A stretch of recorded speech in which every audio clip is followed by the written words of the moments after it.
Hello class. Today we're going to be talking about earth tones or earth tone colors, if you will. And I'll be walking you through the second exercise. Now the earth tones that you'll need for this exercise are burnt umber, which you should already have from the last exercise and the painting assignment number 1. Burnt sienna, that's a new color we're introducing. And yellow ochre. Yellow ochre. Okay, so you need those 3 earth tones.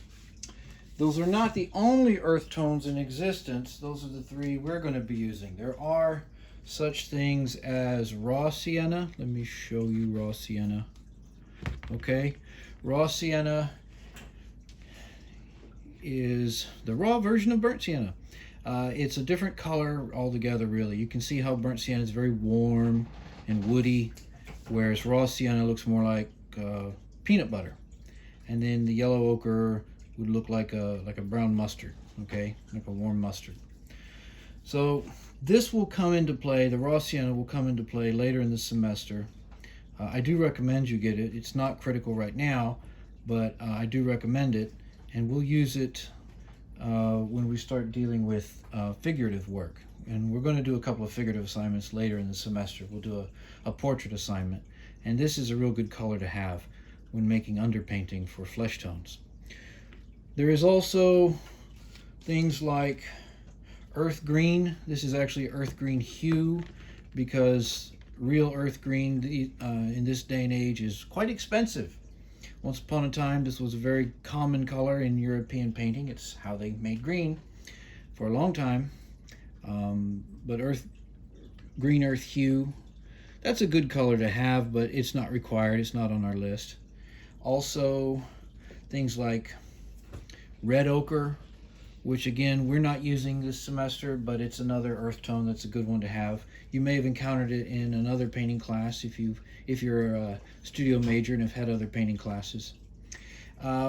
For the painting assignment number 2, which we're not going to get into in this video, we'll do that next video, but of course you'll need your ultramarine blue for that. We'll get into that later. Another option or another possible earth tone is, I know this is a mangled looking old tube of paint, raw sienna. We'll talk about that more later. I went looking for my larger tube of raw sienna and couldn't find it, and I found this sad little guy hanging around in the bottom of my paint bag. And of course you'll need your titanium white, okay? Titanium white. Get the label out, Jerry. There we go. Titanium white. So what colors will you need for the actual exercise that we're going to do today? Very simple. These 3. Yellow ochre, burnt sienna, burnt umber, and then of course titanium white. Now, I've already gone ahead and laid out an earth tone palette. Let me set these paints aside and I'll show you the palette. I've used a canvas panel as a palette. What I've done here, can you see all of that? What I've done here is I've mixed, let me rephrase that. I've squeezed out various different earth tones so that you can see how the palette lays out. What we've got here, I've got a little dab of ultramarine blue, burnt umber, raw umber, burnt sienna, raw sienna, yellow ochre, titanium white. You'll notice that the layout of the color on the palette goes from dark to light. Okay, now you're only going to be using 3 of these plus white. That would be burnt umber, burnt sienna, and yellow ochre plus your white, because we're going to be making tints. We're going to be looking at those 3 earth tones and making a value scale for each. But I wanted you to see the other colors and where they lined up. If you'll remember, the burnt umber is that lovely, rich, chocolatey looking color, okay? Burnt umber. Ooh, I got white in it. Oh, good. Burnt umber, okay? Nice, rich, dark brown, chocolatey looking brown. Always add oil to your paint, okay? When you squeeze it out of the tube onto the palette, generally speaking, it comes out of the tube a little on the pasty side. This is particularly true, I find, for burnt umber. Comes out of the tube like toothpaste. And we want it to be smoother, we want it to be more viscous, so we add oil to it before we start using it. We want to have it at the consistency of room temperature margarine. You've heard me say that before. Okay, so that's burnt umber. Next, I want to show you, just a demonstration, I want to show you raw umber. Now we can use raw umber to make some interesting blacks. They tend to be cooler, okay? The grays tend to come out a bit cooler, and a slight green tinge to the grays when you use raw umber. If we can compare burnt umber to that dark chocolate color, that warm dark chocolate, well, raw umber tends to look a little more like doo-doo. It looks like doo-doo. It's kind of flat and cool and gross.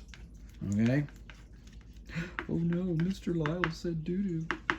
I'm going to put that on the student evaluation. And when the dean reads it, and he'll say, Mr. Lyle said doo-doo. Well, no shit. Okay, so that's raw umber. Next, I want to show you burnt sienna. Now this is a new color for you. It's this beautiful, warm, woody color. Right? Kind of like a dark caramel. Kind of a cinnamon color, actually. Which is it, caramel or cinnamon? Well, maybe it's caramel with cinnamon. All right, but it's a wonderful color. And we'll look at that more closely when we start making tints. And then there is the raw sienna. Again, this is not a color we're going to use right away, but we'll get into it later in the semester. Makes very good flesh tones for underpainting. And there's a couple of different ways I'll show you to deal with flesh tones when the time comes. And then I'm going to show you yellow ochre. Yellow ochre is this great mustardy color. Yellow ochre also tends to be a bit pasty, and the tendency is to not add enough oil onto it. Again, you want it to have that smooth texture of room temperature margarine, so be generous with your oil. But I bought only a small perfume bottle of oil, Mr. Lyles. Well, go get you a big bottle. Order it from Utrecht or Dick Blick. Actually, that's the same company. Get you a quart size. You'll need a lot of oil for the semester, okay? Be generous with yourself. Skip lunch one day and go buy linseed oil, okay? You're telling us not to eat? No, I'm telling you, invest in your education. That's what I'm telling you. Okay, so there's an earth tone palette. Now again, we're going to focus on raw, I'm sorry, got that totally wrong. Burnt sienna, which is there. Burnt umber, which is there. Yellow ochre, which is there. Those are the three earth tones that we're going to use for the exercise today. Earth tones. Earth tones are good for underpainting. What is underpainting? Underpainting is when you set up values, major value relationships in the painting. We're going to talk about underpainting more when we get into painting assignment number 2, because it's a critical concept, one we'll be dealing with quite a bit. Let me make some space here. Okay, so you can see my raw, empty, barren wasteland of a painting panel, canvas panel. This is what we're going to do our exercise on. I'm going to turn it vertically because we're going to do 3 rows of color. Can we see this? Let me back up a little bit here. Hold on here. We're going to back out just a minute. Too close. There we go. There we go. Okay, technology. Yay. Ugh. All right, so first thing we're going to do is paint out squares. And I'm going to get a flat. Let me get my turpentine can. where I can reach it. I say turpentine. I'm not using turpentine. I am using low odor mineral spirits. Because turpentine, while the traditional solvent for oil painting, gives off very strong fumes. Yes, it does. Very strong fumes indeed. Whereas the low odor mineral spirits, which is a petroleum derivative, whereas turpentine is made from pine trees, tends to be lower fumes, or not as many fumes, certainly not as strong smelling of fumes. Both solvents are flammable, so you want to keep them in a cool, ventilated space, that'd be best. Or make sure you have a jar with a lid on it. See, there's some low odor mineral spirits in that jar, right? That's older mineral spirits. I poured out, let it sit, and all the paint sludge falls to the bottom, and then what I'm left with is usable solvent that I can pour off on top. That's a good technique. Now, did you see what I did there while I was talking about something else? Misdirection. Did you see what I did? I painted a small burnt umber square. That is actually more of a rectangle than a square, but it's about an inch in diameter. Yeah, an inch square, let's say. Okay, now that's not exactly an inch. It's more like a inch and a half, but whatever. I'm using a big canvas panel. I like to use the bigger canvas panels. That way I've got room to do things. All right, and next I'm going to paint my next square. We're going to lay down the squares first for the color, and then we're going to go back and do tints. And the next square I'm going to make will be burnt sienna.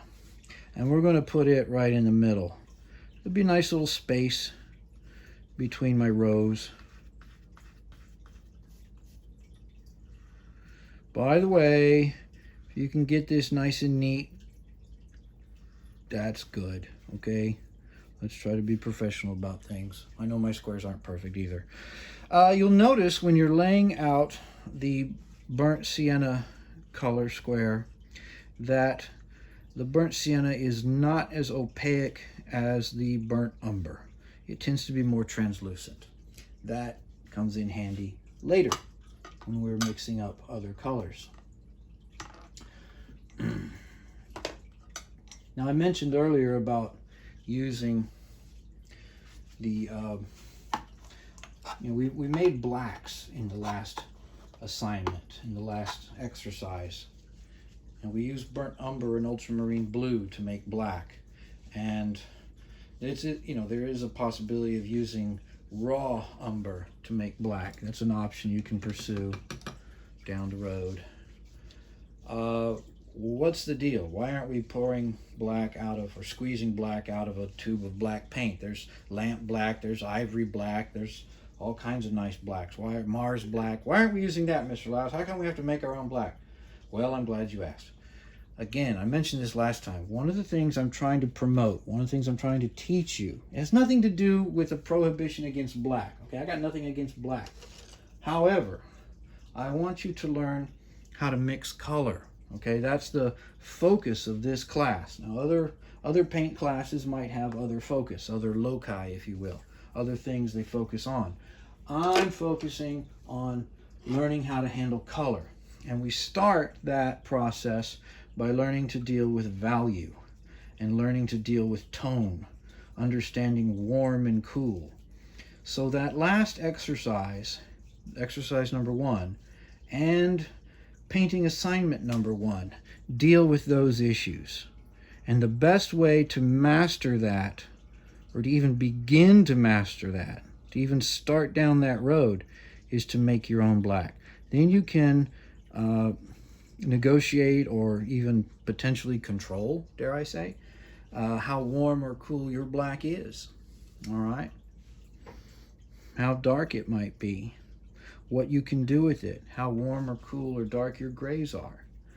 And even with a limited palette, such as burnt umber, ultramarine blue, and titanium white, you can begin to approximate color relationships just by dealing with the tonalities of your grays, how warm and cool your grays are, etc., etc., etc.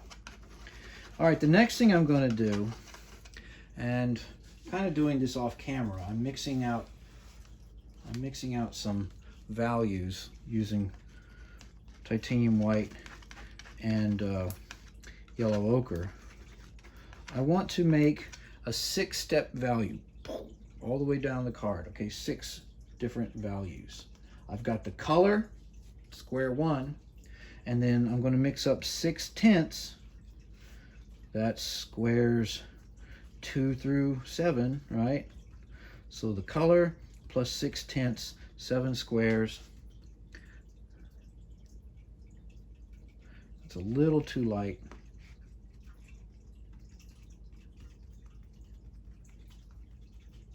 What we want to do is have an ascending order of value. That means each square has to be lighter than the square before it. Each square needs to be what I like to refer to as a complete value step up.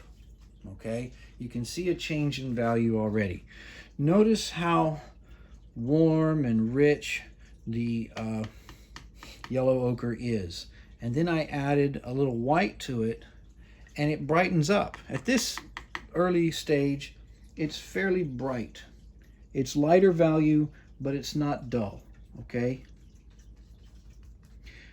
As we get lighter in value, especially when we get into the really high key values, you may find, not light enough.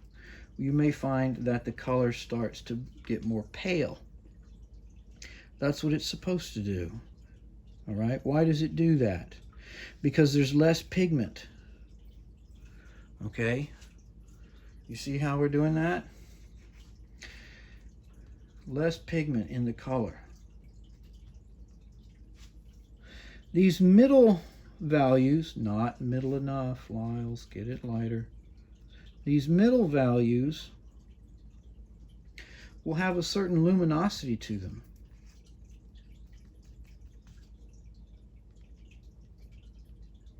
Look at that. I think that could be lighter. Remember, you want each square, each step, each square to be a full step up in value from the square that came before. So if you need to adjust the value of the square, that's what you do. Okay, that's better. That's better. All right, now, when you need oil, add oil. Okay, if you need a little turpentine, add a little turpentine, a little solvent, little mineral spirits. Next value. Now notice how I'm doing this. When I make my square, the first stroke that I lay down goes right next to the square that came before it. This is so I can compare the color and I can judge where it is in terms of the value. Does it need to be lighter? Is it too light? Etc. I think that'll do. And then I estimate roughly 1 inch to 1.5 inches. Again, I asked you to use a minimum size of, what was it, 9 by 12 for canvas panel, wasn't that right? These are bigger, so my squares are bigger as accordingly. All right, so that's number 1, 2, 3, 4, 5. I want to make 7 squares, 1 color, 6/10.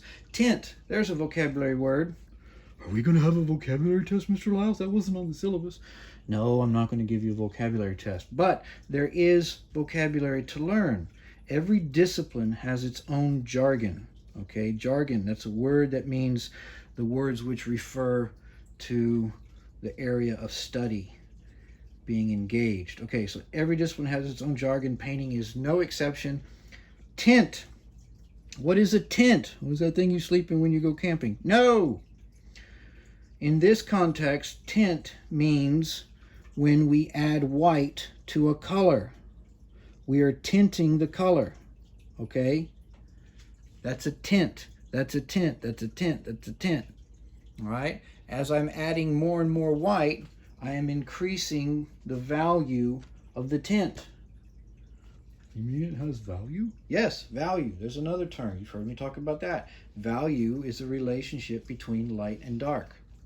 So I am increasing the value, making it lighter by adding white. Oh, I knew that. Right. Of course you did. Of course you knew that already.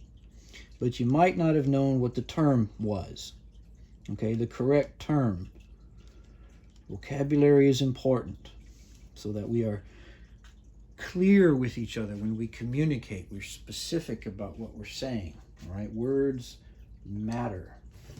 All right, so there we go. There's our first value scale using yellow ochre. Yellow ochre, and then 1, 2, 3, 4, 5, 6 tenths for 7 squares. It's an ascending value scale. That means it's going up in value. That means it's getting lighter in value. All right, and you can see that. As I added white, the row got lighter. Now we're going to do the same thing for burnt sienna. And it's important that you see this. We're going to just take the time to walk you through it because there's some things that I want to demonstrate. Some characteristics of the individual color. Now, I told you that burnt sienna tended to be a little on the translucent side. However, when I add white to it, it gets real opaque pretty quick. Opaque means that the light does not penetrate through the color. Translucent means the light does penetrate through the color.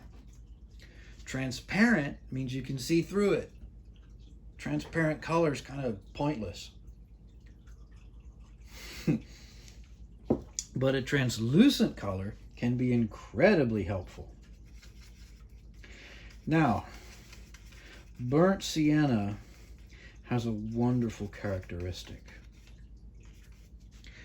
As it increases in value, as I add more white to the burnt sienna, it still retains its luster. What do I mean? Well, what I mean is simply this. The color doesn't go dull. Okay, or you've got to have a like super high key value, tint of burnt sienna before it actually goes dull. And you can see look how bright that is, right? That's my third square. I'm 2 tenths along. 2 tenths. I'm 2 tenths along. This is my second tint, and it's quite bright still. And I'm going to add some more white and get a third tint working.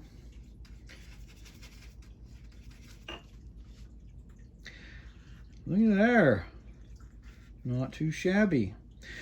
Burnt sienna is a very good earth tone that we can use as underpainting for flesh tones, okay? Because we can get a range of flesh tones with just one color plus white. Now I say underpainting because flesh tones are way more complicated than just one tube of color plus white. However, it's a good starting point. An artist to look at was a former teacher here at UTRGV, the late Mr. Philip Fields. He passed away a couple years ago. And if you go to the library on the main campus in Edinburgh and go up the stairwell, at each floor, as the stairwell opens up onto the floor, you can see some of his paintings. He did in the late 80s, a series of dance hall paintings. And he used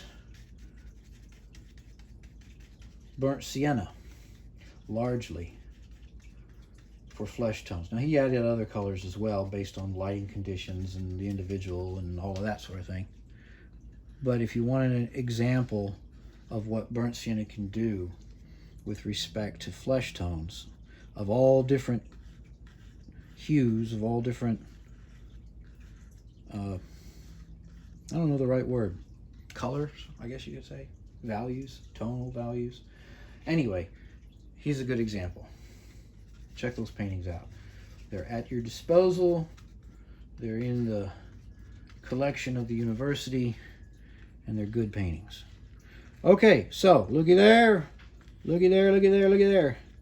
Burnt sienna plus white. And we've got 7 squares, color, 6 tints, and each one is higher in value than the one that came before.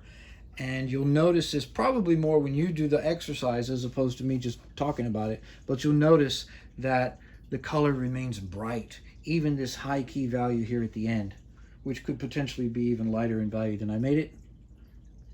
Look at that, I'm adding white to it. It still retains its brightness. That has to do with the translucent nature of burnt sienna. Burnt sienna is a wonderful color. And yes, guess what, folks? You can also make blacks out of burnt sienna. How do we do that, Mr. Lyles? Add ultramarine blue. Dun, dun, dun.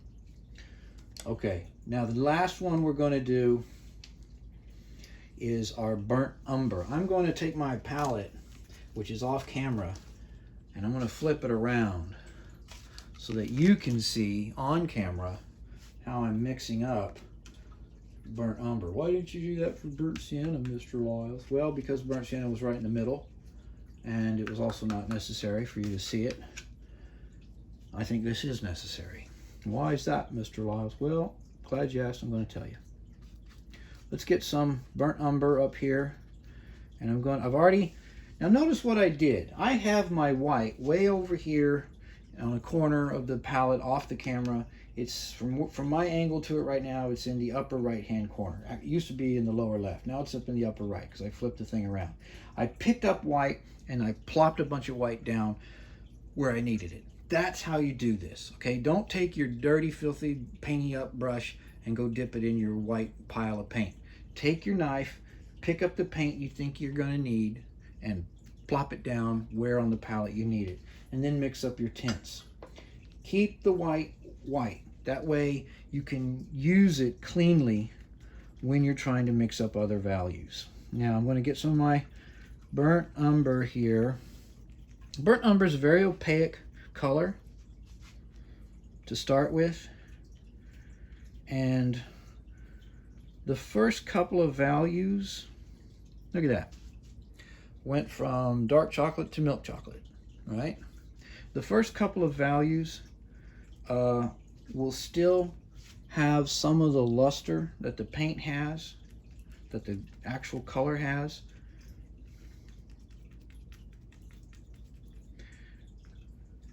And there we go.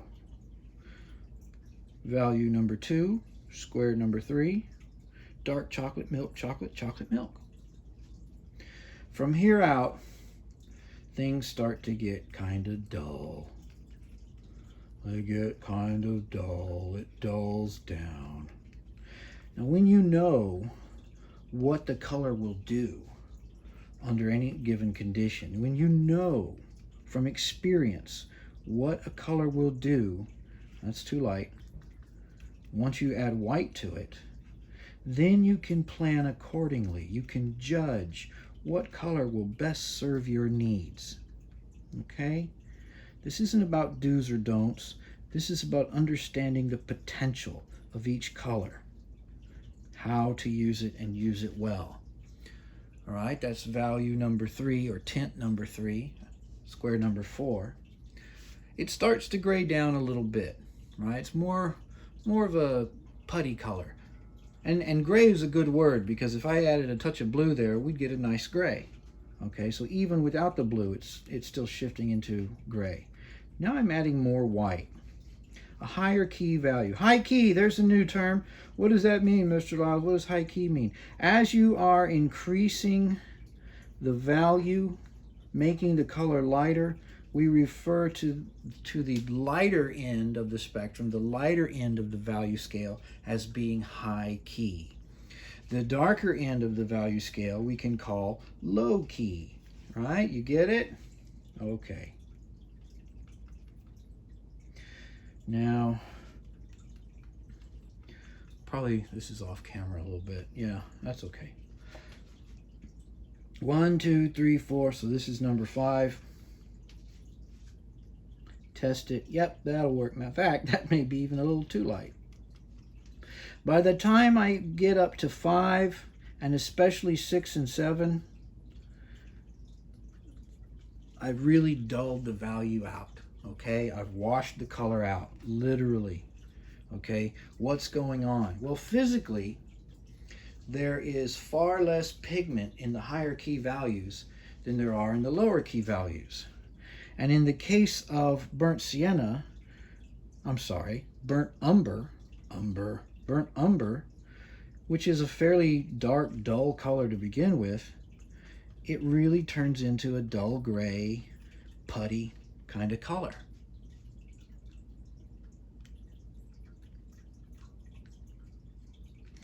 Now, if you're trying to do underpainting